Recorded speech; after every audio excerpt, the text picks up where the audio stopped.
Nih, cara simple buat kita tahu nih Bunda, ciri-ciri anak kita ini ada masalah nggak atau ada ciri-ciri speech delay nggak gitu ya. Yang pertama, umur 6 bulan itu, 6 bulan sampai 1 tahun deh gitu ya, itu dipanggil nggak lihat gitu, nggak nengok. Abang, abang gitu ya, atau adik atau panggil namanya, Rizka, atau siapa, Anggi gitu ya. Tapi nggak nengok gitu, pertama. Kemudian udah 1 tahun sampai saya 1,5 tahun, itu belum bisa ngomong papa mama gitu ya. 1 tahun sampai 1,5 tahun belum bisa ngomong papa mama gitu ya, artinya satu kata kan belum bisa. Terus 1,5 tahun sampai 2 tahun belum punya ya sekitar 5 sampai 50 kosakata deh gitu ya. Dan umur 2 tahun ke atas itu belum bisa merangkai kata atau mengucap 2 kata atau menjadi satu kalimat gitu ya.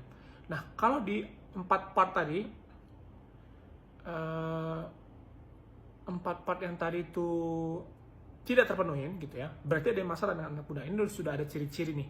Nah, langsung Bunda bereaksi gitu ya, langsung bawa aja langsung ke DSA gitu, langsung dicek, dilakukan observasi ya, supaya tahu nih si kecil ini masalahnya di mana gitu ya. Jadi jangan ditunda-tunda lagi. Kalau udah 6 bulan belum bisa dipanggil nggak nengok gitu, 1 tahun belum bisa mama papa, itu aja udah lampu kuning ya. Kalau 1,5 tahun dibiarin, anda udah jadi red flag nanti. Bagus, semakin cepat semakin bagus. Kenapa? Karena daya tangkap otak anak itu ya untuk belajar, ya kan, untuk bisa berbicara paling optimal di usia 2 tahun. Seperti kurva yang saya bilang di video sebelumnya, kurva yang paling tinggi itu di usia 2 tahun.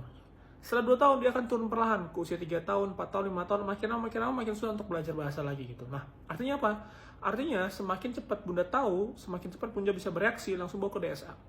Nanti akan dilakukan namanya observasi, setelah itu akan dikasih referensi gitu ya. Boleh ikut kelas, boleh ikut terapi gitu ya. Nah, saya kemarin terlambat gitu ya. Jadi saya udah 2,5 tahun baru ngeh gitu, ini anak saya ada yang salah gitu. Terakhir saya bawa 2,5 tahun, diterapi selama 6 bulan sampai 3 tahun, belum banyak perkembangannya gitu ya. Tapi tetap saya terapi gitu, karena butuh banget.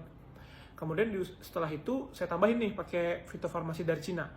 Nah, saya kasih minum, ternyata ini bisa jadi booster gitu ya. Setelah saya kasih minum 2-3 bulan itu lancar banget ngomongnya setelah itu ya. Tiba-tiba papa mama keluar, tiba-tiba dia ikut nyanyi gitu ya.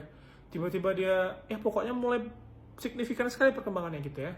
Nah, jadi Bunda, saran dari saya adalah kalau udah ada tanda-tanda itu di usia 1 tahun langsung bawa aja ke DSA. Jadi udah mulai ketahuan nih, kok nggak nengok ya, kok dipanggil-panggil dia nggak nengok ya gitu ya, atau nggak ada respon sama sekali gitu.